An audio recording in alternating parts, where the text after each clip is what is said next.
ఓం శ్రీం హ్రీం క్లీం గ్లౌం గం గణపతయే నమః వర వరద సర్వజనం మే వశమానయ స్వాహా. ఓం ఐం హ్రీం శ్రీం శ్రీమాత్రే నమ శివశక్త్యైకరూపిణ్యే నమః. ఓం నమః శివాయ. ఓం ఓం ఓం ఓం ఓం. ఓం శ్రీ గురుభ్యో నమ. మొగలి చల్ల వేణుగోపాల దత్తాత్రేయ నమః. ఓం సరస్వత్యై నమః. ఓం వేదలక్ష్మీదేవ్యై నమః. సంఖ్యాశాస్త్రం 5వ భాగం ప్రారంభం. సంఖ్యలను గోపురాకార రూపంలో ఏర్పరిచి ఫలితము చెప్పుట. సంఖ్యలను గోపురాకార రూపంలో ఏర్పరిచి ప్రశ్న ఫలితంలో తెలుసుకున్న పద్ధతి ఫ్రాన్స్, ఇంగ్లండ్ మొదలగు దేశంలో విశేష వ్యాప్తముగానున్నది.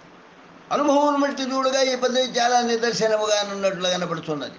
మొదట ప్రశ్నను ఒక చోట వ్రాయవలను.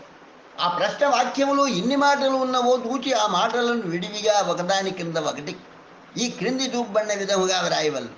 తరువాత ప్రశ్న యందలి ప్రతి అక్షర సంఖ్యయు వరుసగా ఒకదాని తరువాత ఒకటి వేయవలయను. ఆ విధముగా అక్షరముల మొత్తం సంఖ్యను తెలుసుకొనవలయను. ప్రశ్న: నాకు ఉద్యోగం దొరుకునా? నాకు 1, ఉద్యోగము 2, దొరుకునా 3. ప్రశ్న యందలి మాటల సంఖ్య 3. నాకు అక్షరములు, నాకు అనే దానికి అక్షరాలు 2. ఉద్యోగము 4, దొరకునా 4. ఈ విధముగా ప్రశ్న యందలి పదముల సంఖ్యను పెదప ప్రతి పదమునందున గల అక్షర సంఖ్యను వేసుకొనవలెను. తరువాత ఈ సంఖ్యలన్నిటినీ వరుసగా ఈ క్రింది విధముగా వేయవలెను: 3, 2, 4, 4. 3, 2, 4, 4. ఈ విధంగా 3, 2, 4, 4 సంఖ్యలతో మొదటి వరుస ఏర్పడింది. ఈ వరుసను బట్టి ఈ సంఖ్యల క్రింద రెండవ వరుస వేయటకు మొదటి వరుసలో గల 3ను 2ను కలుపగా వచ్చిన 5 సంఖ్య 3, 2, 32 క్రింద వేయవలెను. పిదప 32లో గల చివర 2ను తరువాతనున్న 4ను కలుపగావచ్చు 6 సంఖ్య 24 క్రింద వేయబడింది. తరువాత 24లో గల చివరి సంఖ్య 4, తరువాతనున్న సంఖ్యను 4ను కలుపగావచ్చు 8ని 44 క్రింద వేయబడింది. ఈ విధంగా చేయగా రెండవ వరుస వస్తున్నది. అంటే 3, 2, 4, 4. దాని క్రింద 5, 6, 8.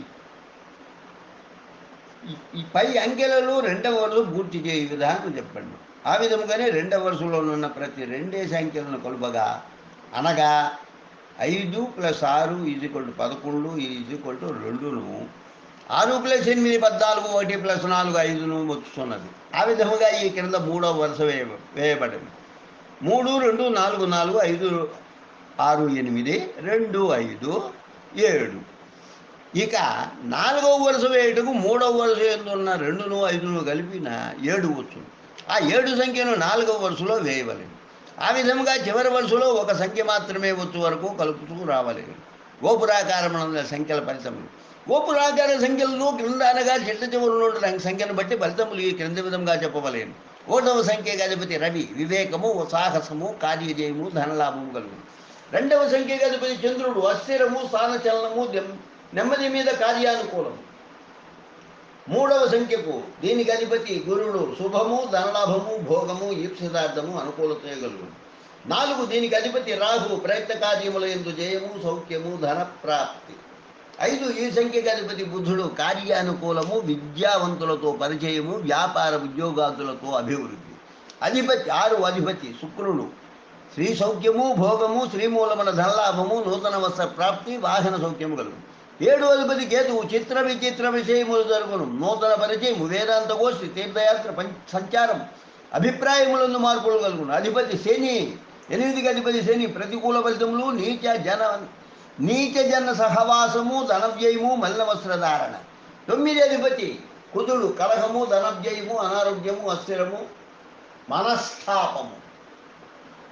నవరత్నధారణ విధములు. నవరత్నములలో అనుకూలము ఒక రత్నములు ఒకదాన్ని ధరించడం వల్ల ప్రతికూల గ్రహ దోషము చాలా వరకు తొలగి శుభఫలములు కలుగునని పూర్వము మన మహర్షులు చెప్పింది. ఆ నమ్మకము మన దేశంలో అధికముగానున్నది. మన దేశం అంతేగాక ప్రపంచమునందు అన్ని దేశములందునూ ఈ నమ్మకము బాగుగలదు.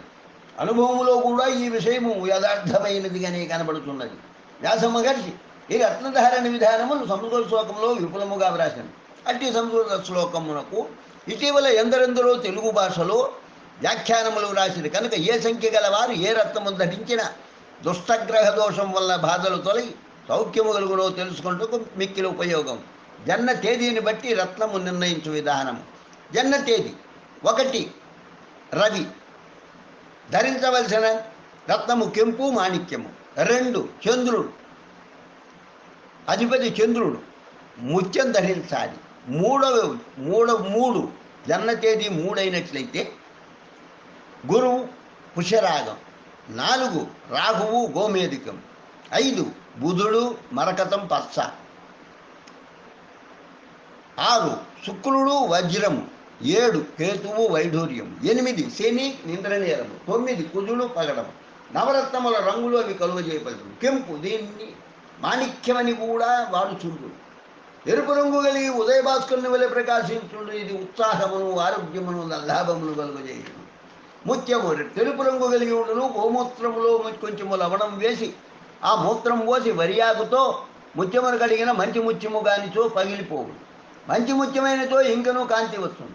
దీన్ని ధరించడం వల్ల స్త్రీలు సులభంగా వశ్యులగుదు మరియు కష్టములు తొలగి ధనలాభమును ఆరోగ్యమును కలుగును. పుష్యరాగం. పుష్యరాగము తెల్లగా నుండును. కనకాయను పుష్యరాగము కొంచెము పసుపచ్చగా నుండును. దీన్ని ధరించడం వల్ల ధనమును సంతానమును కలుగు. గోమేధికం. ఇది గోమూత్రపు రంగు కలిగి ఉండును. శాంత స్వభావము ఉత్సాహము ధనప్రాప్తి కలుగుజేయు. మరకతము. ఇది చిలుక ఆకుపచ్చ రంగులో నుండు. అయినా సున్నము పూసినతో బాలసూర్యుని వల్లే ప్రకాశించును. సూర్యునికి ఎదురుగా పెట్టిన ప్రకాశవంతముగా నుండును. మనోవిచారములను తొలగించి ఈప్సితార్థములను కలుగజేయును. నేత్ర రోగములను హరింపజేయును. వజ్రము మిక్కిలి తెల్లగా నుండును. బ్రహ్మ క్షత్రియ వైశ్య అని 3 జాతులు గలవు. లోపల కోణములుగా నున్నట్లు కనపడను. అంటువ్యాధులను దరికి చేరనీయదు. ధనమును తేజస్సును కలుగజేయను. గృహ కలహములను పోగొట్టును.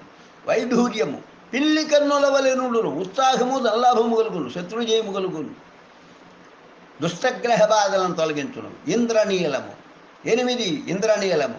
నెమలికంఠము రంగులో నీలముగా నుండును. క్షీరగ్రాహి తృణగ్రాహి అని 2 విధములు. క్షీరగ్రాహిని పాలలో వేసిన పాలు నీలముగా కనపడను. తృణగ్రాహి గడ్డిపోతును ఆకర్షించును. ఎలి బాధలు తొలగించి ధనము గౌరవమును కలిగించి అపమృత్యు దోషములను హరింపజేయును. పగడము. 9 పగడం దొండపండు వంటి ఎరుపు రంగు కలిగి ఉండును. దుష్టగ్రహ బాధలు తొలగి కార్యజయము కలుగును. 1, 4, 8 సంఖ్యల విశేష విషయములు. మొదట 1వ సంఖ్య గలవారు ఇతర సంఖ్యలు గల వ్యక్తులతో ఏ విధముగా ఉండవలేనో తెలుసుకునవలేను. 1వ సంఖ్య గలవారు 1వ సంఖ్య గల వ్యక్తులతో వ్యవహరించినప్పుడు సహజముగా ఉత్సాహమును నమ్మకమును అనురాగమును అభిమానమును కలిగి ఉందరు. ఇట్టి అన్యోన్యత అనుభవములో మనము చూసినప్పుడు ఆశ్చర్యము కలిగింపక మానదు. 1వ సంఖ్య గలవారు 2వ సంఖ్య గలవారితో మాట్లాడవలసిన అవసరము కలిగినదనుకోండి. అదేవిధంగా 2వ సంఖ్య గలవారు 1వ సంఖ్య గలవారితో వ్యవహరింపవలసి వచ్చినను 1, 2, 10, 11, 19, 20, 28, 29 తేదీలు చాలా శుభదాయకములైనవిగా ఉంటుంది. విశేషించి ఇదివరలో 1, 2 సంఖ్యలు గల వారికి అనుకూలమైనవని తెలుపబడిన వారములు సుఫలితములు కలుగుజేయుటలో బలవత్తరముగా నుండు. 2వ సంఖ్య గలవారు 1వ సంఖ్యకు చెందు స్త్రీ స్వభావం గలవారుగా నుండు. అందుచే 1, 2 సంఖ్యలు గల వారి స్వభావములు వ్యతిరేకములుగా నున్నను వీరి ఇరువురి సంబంధము పై తేదీల్లో విశేష సుఫలితములను ఇచ్చుతుడు. ఈ విధముగా సంఖ్యల విశేషములను గుర్తించి వ్యవహరించడం వలన తప్పక సుఫలితములు కలుగు. 1వ సంఖ్య గలవారు 4వ సంఖ్య గల వారితో వ్యవహరించడం వలన ఒకరి వలన ఒకరికి లాభము కలుగు. సంఖ్యాశాస్త్రంలో 1, 4 సంఖ్యలు 2 రవికి జంతపడినవి అని చెప్పబడి, కానీ 4వ సంఖ్య గలవారు సర్వస్వతంత్రముగా సంచరించు స్వభావము గలవారుగా నుండు. ఈ విషయమును 1వ సంఖ్య గలవారు గ్రహించి అందుకు అనుకూలముగా ప్రవర్తించినచో అనగా 4వ సంఖ్య గలవారి స్వభావమును అనుసరించి సంచరించుకున్నచో ఇరువురి సంబంధము విశేష సౌఖ్యప్రదముగాను లాభదాయకముగాను ఉండు. కనుక ఎప్పుడైనాను మనము ఒక వ్యక్తితో వ్యవహరింపవలసి వచ్చినప్పుడు ఆ వ్యక్తి యొక్క సంఖ్యను తెలుసుకుని అందుకు తగినట్లుగా సంచరించుకునడం వల్ల శుభఫలితములు కలుగుతుంది. కానీ 4, 8 సంఖ్యలు గల వారు మాత్రము ఈ విధానమును అవలంబింపకూడదు. 4, 8 సంఖ్యలు గల వారు మాత్రమే కాక మొత్తము కొలుపుగా 4 కానీ 8 కానీ వచ్చు. 13, 17, 22, 26, 31 తేదీలో జన్మించిన వారందరకు ఈ విధానము అనుసరణీయము కాదు. 4వ సంఖ్య గల వారికి 8వ సంఖ్య గల వారికి ఎన్నడూనూ సరిపడదు. వీరు ఒకరితో ఒకరు కలిసి వ్యవహరించుట వల్ల దుష్ఫలితములే కలుగును కానీ మంచి ఫలితములు మాత్రము కలుగు. కానీ ఒకరితో ఒకరు వ్యవహరింపవలసిన ముఖ్య అవసరం కలిగినప్పుడు వారి పేర్లను బట్టి వస్తు సంఖ్యలు ఒకదానినొకటి అనుకూలముగానున్నవో లేవో గ్రహింపవలదు. పేర్ల సంఖ్యలు కూడా ఒకదానితో ఒకటి అనుకూలముగా లేనిచో వారి వారి పేర్లను అనుకూల సంఖ్యలుగా వచ్చినట్లుగా మార్చవలదు. కానీ జన్మ తేదీ సంఖ్య మార్చుటకు వీలు కలుగు. మరియు 4, 8 సంఖ్యలు గల వాళ్లకు ఏ ఏ తేదీలు ఏ ఏ వారములు అనుకూలములైనవని చెప్పబడి ఉండినో ఆయా తేదీలను వారములను గ్రహించి వ్యవహరించుట వలన శుభ ఫలితములను పొందవచ్చు. ఈ విధముగా ఈ సంఖ్యాశాస్త్రమును బట్టి మంచి చెడ్డలను తెలుసుకొని తదనుగుణంగా ప్రవర్తించినతో కార్య సాఫల్యమును పొంది జీవితయాత్రను సౌఖ్యముగా గడపవచ్చును. సంఖ్యాశాస్త్రము సంపూర్ణమైనది. సేకరణ గళం దైవజ్ఞాని అభినవ శ్రీ విద్వాన్ కోశ్రీ చెన్నై 49. శుభం భూయాత్. లోకా సమస్తా సుఖినో భవంతు. లోకా సమస్తా సుఖినో భవంతు. లోకా సమస్తా సుఖినో భవంతు.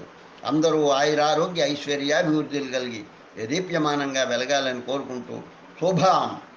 ఓం శాంతి శాంతి శాంతి. స్వస్తి.